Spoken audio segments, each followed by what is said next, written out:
बुद्धस्य नमो तस्य भगवतो अरहतो सम्मा सम्बुद्धस्य बुद्धं शरणं गच्छामि धम्मं शरणं गच्छामि संघं शरणं गच्छामि द्वितीयंपि बुद्धं शरणं गच्छामि द्वितीयंपि धम्मं शरणं गच्छामि द्वितीयंपि संघं शरणं गच्छामि तृतीयंपि बुद्धं शरणं गच्छामि तृतीयंपि धम्मं शरणं गच्छामि तृतीयंपि संघं शरणं गच्छामि पाणातिपाता वेरमणि शिखापदं समादयामि अदिन्नदाना वेरमणि शिखापदं समादयामि कामेषु मिथ्याचारा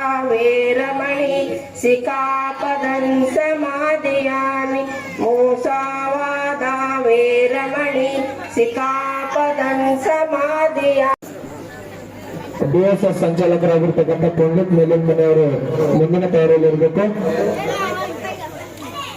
ಅದೇ ರೀತಿಯಾಗಿ ನೇತೃತ್ವ ವಹಿಸಿರ್ತಕ್ಕಂಥ ಹನುಮಂತಣ್ಣ ಖಂಡೇಕರ ಮಾಜಿ ಜಿಲ್ಲಾ ಪಂಚಾಯತ್ ಸದಸ್ಯರಿಗೆ ಜಯಗಮಣ್ಣ ಸಿಂಗ್ ಅವರಿಂದ ಸನ್ಮಾನಗೊಳಿಸಬೇಕು. ಅದೇ ರೀತಿಯಾಗಿ ಅಧ್ಯಕ್ಷ ವಹಿಸಿರ್ತಕ್ಕಂಥ ಚಂದಣ್ಣ ಬಡಗೇರ ಗ್ರಾಮ ಪಂಚಾಯತ್ ಅಧ್ಯಕ್ಷರು ಇವರಿಗೆ ಸುನೀಲ್ ಗಾಯಕವಾಡ್ ಅವರಿಂದ ಸನ್ಮಾನಗೊಳಿಸಬೇಕು. ಅದೇ ರೀತಿಯಾಗಿ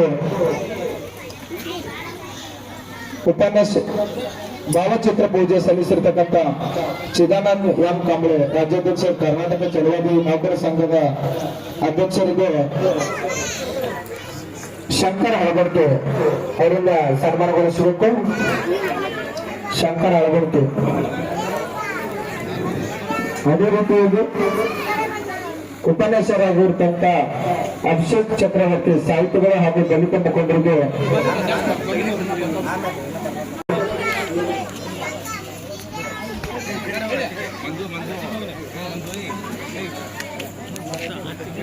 ಅವರಿಗೆ ಗುಡುಮೆ ಅವರಿಗೆ ಪಂಡಿತ್ ಸಿಂಗ್ ಅವರಿಂದ ಸನ್ಮಾನಗೊಳಿಸಬೇಕು. ಪಂಡಿತ್ ಸಿಂಗ್ ಅದೇ ರೀತಿಯಾಗಿ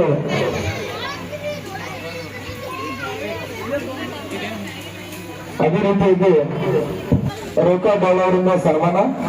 ಅದೇ ರೀತಿಯಾಗಿ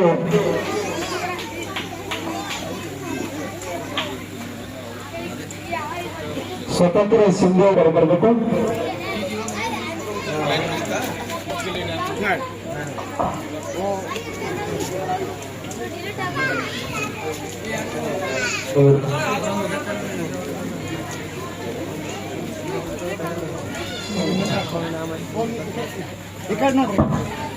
ಎನ್ಎಚ್ ಕಾಲದ ಕೇಬಿ ಇಲಾಖೆ ಚರ್ಚನ್ ಅವರಿಗೆ ರವಿ ಬೇಲವರು ಇರಬೇಕು.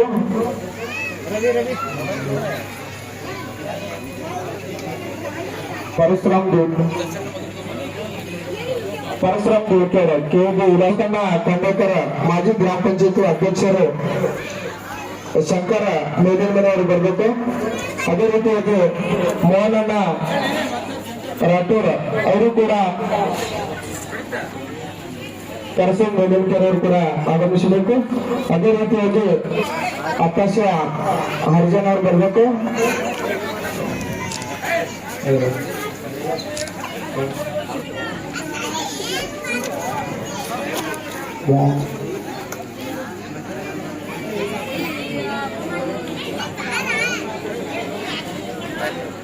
ಭೀಮಶಂಕರ ಆಳೂರವರಿಗೆ ಗೌತಮ್ ಬನ್ಸೋಡವರಿಂದ ಸನ್ಮಾನ. ಸುಖದೇವ್ ಮೇಲಿನಕೆರೆ ಅವರಿಗೆ ಗ್ರಾಮ ಪಂಚಾಯತ್ ಸದಸ್ಯರಿಗೆ ಏಕಾನಂದ್ ಸಿಂಗ್ ಅವರು ಹಾಕ್ಬೇಕು.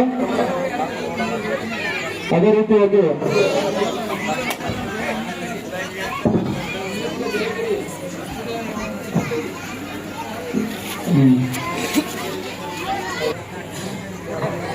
ಹೌದು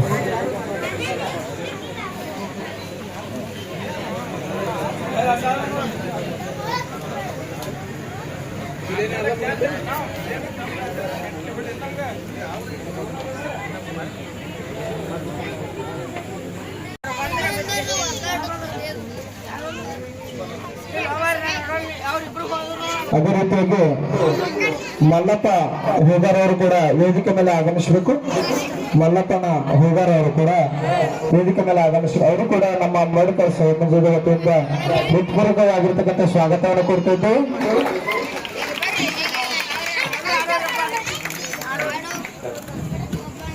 ಹಲೋ ಅಪ್ಪಸ ಮೆಲ್ಲಿಕೆ ವೇದಿಕೆ ಮೇಲೆ ಆಗಮಿಸಬೇಕು. ಅವರಿಗೆ ನಮ್ಮ ಸನ್ಮಾನಿಸಿಕೊಳ್ಬೇಕು ಅನ್ಸ್ಕೊತೀನಿ. ಇಲ್ಲಿ ಬನ್ನಿ.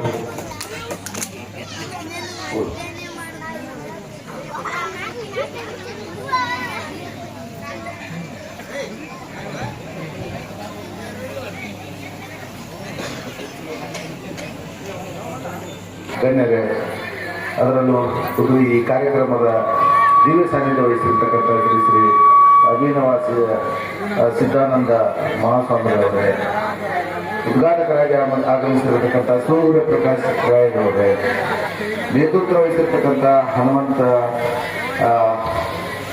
ಖಂಡೇಕರವರೇ, ತನ್ನ ತಂದೆ ತಾಯಿಯನ್ನ ತಂದನ್ನು ಕರ್ಕೊಂಡು ಕಾಸ್ಟ್ ಇನ್ಕಮ್ ಇನ್ನಿತರ ಕೆಲಸಕ್ಕಾಗಿ ತಹಸೀಲ್ದಾರ್ ಸಾಹೇಬ್ ಆಫೀಸ್ಗೆ ಹೋದ್ರೆ ಅವರು ವೇಷಭೂಷಣಗಳನ್ನ ನೋಡಿ ಅವತ್ತಿನ ಬಿಜಾಪುರ ತಹಸೀಲ್ದಾರ ಈ ಭಿಕ್ಷುಕರನ್ನು ಹೊರಗೆ ಹಾಕಿ ಅಂದ.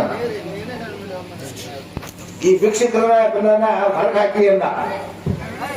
ಸಾಹೇಬರು ವಿಚಾರ ಮಾಡಿದ್ರು, ಈ ಹುದ್ದೆ ಯಾವುದು ತಹಸೀಲ್ದಾರ್, ಇವ್ರು ಏನ್ ಕಲ್ತಿರ್ತಾರೆ, ಬಹಳಷ್ಟು ಓದಿರ್ತಾರೆ ಚೆನ್ನಾಗಿ. ನಾನು ಇದೇ ಹುದ್ದೆಗೆ ಬಂದು ಕೂರಿಸಿನಂದ್ರು. ಹಠಕ್ಕೆ ಬಿದ್ದು ಓದಿದ್ರು, ಎಲ್ಲೋ ಅಲ್ಲಿ ಬಿದ್ದು ಇಲ್ಲಿ ಕಷ್ಟಪಟ್ಟು ಬಡತನದಲ್ಲಿ ಓದಿದ್ರು. ಇವತ್ತು ಅಪರ ಜಿಲ್ಲಾಧಿಕಾರಿಗಳಿದ್ದಾರೆ, ಈ ಜಿಲ್ಲೆಯ ಬಹುದೊಡ್ಡ ಅಧಿಕಾರಿಗಳು. ಹೀಗಾಗಿ ಇಂಥ ಸಾಕಷ್ಟು ಉದಾಹರಣೆಗಳಿದ್ದಾರೆ. ಇವತ್ತು ಸಂವಿಧಾನದ ಫಲಶ್ರುತಿಯಾಗಿ ಯಾರ್ಯಾರು IAS ಆಫೀಸರ್ ಆಗ್ತಾ ಇದ್ದಾರೆ, ಯಾರಿಗೂ ತೊಂದರೆ ಇಲ್ಲ. ಈ KS ನಲ್ಲಿ ಏನಾದ್ರು ಇನ್ಫ್ಲೂಯೆನ್ಸ್ ಅದು ಮಾಡಿ ಗೋಲ್ಮಾಲ್ ಮಾಡ್ಬೋದು, IAS ನಲ್ಲಿ ಮಾಡಕ್ಕಾಗೋದಿಲ್ಲ. IAS IPS ಆಗ್ಬೇಕಾದ್ರೆ ಕಷ್ಟಪಟ್ಟು ಓದ್ಲೇಬೇಕು. ಕಷ್ಟಪಟ್ಟು ಓದಿದ್ರೆ ಮಾತ್ರ IAS IPS ಆಗಕ್ಕೆ ಸಾಧ್ಯ ಇದೆ, ಇಲ್ಲ ಅಂದ್ರೆ ಇಲ್ಲ. ಹೀಗಾಗಿ ನಮ್ಮ ಡಾಕ್ಟರ್ ಬಾಬಾ ಸಾಹೇಬ್ ಅಂಬೇಡ್ಕರ್ ಅವರನ್ನ ಇವತ್ತು ಅವರನ್ನ ನೆನಪಿಸಿಕೊಳ್ಳದೆ ಕ್ಷಣಗಳಿಲ್ಲ, ದಿನಗಳಿಲ್ಲ. ಇವತ್ತು ಒಂದು ಸರ್ಕಾರದ ಒಂದು ಉದ್ಘಾಟನೆ ಅಲಗಾಡ್ಬೇಕಂದ್ರು, ಸರ್ಕಾರದ ಒಂದು ಯಾವುದೇ ಆದೇಶ ಜಾರಿ ಆಗ್ಬೇಕಂದ್ರು ಇವತ್ತು ರಾಷ್ಟ್ರಪತಿ, ಪ್ರಧಾನಮಂತ್ರಿ ಪ್ರತಿಯೊಬ್ಬರು ಸಂವಿಧಾನದ ಆಧಾರದ ಮೇಲೆನೆ ಆಡಳಿತ ಮಾಡ್ತಾ ಇರೋದು. ಅವರನ್ನ ನಾವು ಸ್ಮರಿಸಬೇಕಾಗದಂತ ಅನಿವಾರ್ಯತೆ ಎಲ್ಲರಿಗೂ ಇದೆ. ಇವತ್ತು ಬ್ರಾಹ್ಮಣ ಇರಲಿ, ದಲಿತನಿರಲಿ, ಯಾವುದೇ ಜಾತಿಯವರು ಇರಲಿ, ಅವರ ಜನ್ಮದಿನ ಇನ್ನಿತರ ಕಾರ್ಯಕ್ರಮಗಳಲ್ಲಿ ಅವರ ಭಾವಚಿತ್ರವನ್ನ ಪೂಜೆ ಮಾಡ್ಲೇಬೇಕು, ಇಲ್ಲ ಅಂದ್ರೆ ಜೈಲಿಗೆ ಹೋಗ್ಬೇಕಾಗ್ತದೆ. ಮೊದಲೊಂದು ದಿವಸ ಎಲ್ಲಿ ಭಾವಚಿತ್ರಗಳು ಇರ್ತಿರ್ಲಿಲ್ಲ. ಇತ್ತೀಚೆಗೆ ನಮ್ಮ ಸಮಾಜ ಕಲ್ಯಾಣ ಸಚಿವರಾದಂತಹ ಡಾಕ್ಟರ್ S. ಮಾಧವಪ್ಪ ಸಾಹೇಬರು ಹಾಗೂ ಪ್ರಧಾನ ಕಾರ್ಯದರ್ಶಿಗಳಾದಂತಹ ಮೇಜರ್ P. ಮಣಿವಣ್ಣನ್ ಸರ್ ಅವರು ನ್ಯಾಯಾಲಯಗಳಲ್ಲಿ ಕೂಡ ಕಡ್ಡಾಯವಾಗಿ ಬಾಬಾ ಸಾಹೇಬ್ ಅಂಬೇಡ್ಕರ್ ಅವರ ಭಾವಚಿತ್ರ ಇರತಕ್ಕದ್ದು ಮತ್ತು ಯಾವುದೇ ನ್ಯಾಯಾಲಯಗಳ ಕಾರ್ಯಕ್ರಮಗಳಲ್ಲಿ ಬಾಬಾ ಸಾಹೇಬ್ ಅಂಬೇಡ್ಕರ್ ಅವರ ಭಾವಚಿತ್ರವನ್ನ ಕಡ್ಡಾಯವಾಗಿ ಬಳಸಬೇಕು ಅನ್ನುವಂತ ಒಂದು ಆದೇಶವನ್ನ ಇತ್ತೀಚೆಗೆ ಮಾಡಿದ್ದಾರೆ. ಇತ್ತೀಚೆಗೆ ಅದು ಒಂದು ನಮ್ಮ ಹೆಮ್ಮೆಯ ವಿಷಯ. ಜಗತ್ತಿನಲ್ಲಿ ಹೆಜ್ಜೆ ಗುರುತನ್ನು ಮೂಡಿಸಿರ್ತಕ್ಕಂಥ ಡಾಕ್ಟರ್ ಬಾಬಾ ಸಾಹೇಬ್ ಅಂಬೇಡ್ಕರ್ ಅವರು ಈ ದೇಶದ ಅಸ್ಮಿತೆ, ಈ ದೇಶದ ಸ್ವಾಭಿಮಾನಿ, ಈ ದೇಶಕ್ಕೆ ಅತ್ಯಂತ 130 ಕೋಟಿ ಜನಸಂಖ್ಯೆ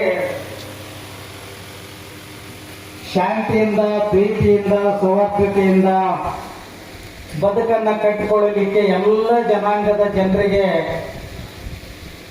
ಫಂಡಮೆಂಟಲ್ ರೈಟ್ಸ್ ಕೊಟ್ಟಂತ ಒಬ್ಬ ಮಹಾಜ್ಞಾನಿ. ಅವರು ಅಸ್ಪೃಶ್ಯ ಜಾತಿಯಲ್ಲಿ ಜನಿಸಿದ ಮಾತ್ರಕ್ಕೆ ಅಂಬೇಡ್ಕರ್ ಅವರನ್ನ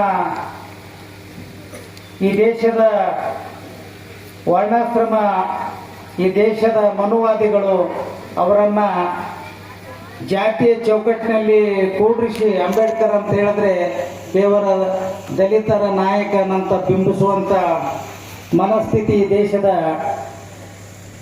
ಭಾರತೀಯರಿಗಿದೆ. ಅದನ್ನು ನಾವೆಲ್ಲ ಖಂಡಿಸಬೇಕಾಗಿದೆ. ಇಡೀ ಪ್ರತಿಯೊಬ್ಬ ಮನುಷ್ಯನ ಹಕ್ಕುಗಳಿಗೆ ಅದು ಸಂವಿಧಾನದಲ್ಲಿ ರಕ್ಷಣೆ ಮಾಡಿಕೊಟ್ಟಂಥ ಮಹಾಮಾನವತಾವಾದಿ, ವಿಶ್ವಚೇತನ, ಶೋಷಿತ ವರ್ಗಗಳ ಈ ದೇಶದ 70 ಕೋಟಿ ಜನಸಂಖ್ಯೆ ಇರ್ತಕ್ಕಂಥ ಹೆಣ್ಣು ಮಕ್ಕಳ ಆರಾಧ್ಯ ದೈವ ಡಾಕ್ಟರ್ ಬಾಬಾ ಸಾಹೇಬ್ ಅಂಬೇಡ್ಕರ್ ಅವರು. ಯಾರ ವಿಚಾರಗಳನ್ನ ನಮಗೆ ಯಾವಾಗ ಶಿಕ್ಷಣ ಆಗ್ತದ ಅವಾಗ ಸರ್ ಏನು ಹೇಳಿದ್ರು, ನಮ್ಮ ಚಂಚಲ್ಕರ್ ಮೇಡಮ್ ಅವ್ರು ಏನು ಹೇಳಿದ್ರು, ಇನ್ನು ಎಲ್ಲ ಹಿರಿಯರು ಏನು ಹೇಳಿದ್ರು ಅಂತ ತಿಳ್ಕೊಳ್ಳುವಂತ ಶಕ್ತಿ ಬೇಕಾದ್ರೆ ನಮ್ಗೆ ಶಿಕ್ಷಣ ಬೇಕು. ನಾವು ಶಿಕ್ಷಣದಿಂದ ಮಾತ್ರ ಸಾಧ್ಯದ. ನಾ ಬೇಕಾದಂತ ಜೈಬೀಮ್ ಬಹಳ ದೊಡ್ಡ ಶ್ರೀಮಂತ ಅದ, ಏಕಮಾಯಿಲ್ಲ ಜೈಬೀಮ್ ಅಂತ ಹೇಳ್ತಾರೆ. ಅದೇ ಈಗ ನಮ್ಮ ಪ್ರೊಫೆಸರ್ ಬರಬೇಕಾಗಿತ್ತು, ಅವ್ರು ಬಂದಿಲ್ಲ. ಹಂಗ ಇಲ್ಲಿ ಶಿಕ್ಷಣ ಸಂಖ್ಯೆ ಇಲ್ಲ. ಅಂಬೇಡ್ಕರ್ ಜಯಂತಿ ಮಾಡ್ತೇವೆ, ಶಿಕ್ಷಣದ ಕೊರತೆ ಅದ, ಶಿಕ್ಷಣ ನೌಕರಸ್ಥರು ಬಹಳ ಕಡಿಮೆ ಅದಾರ.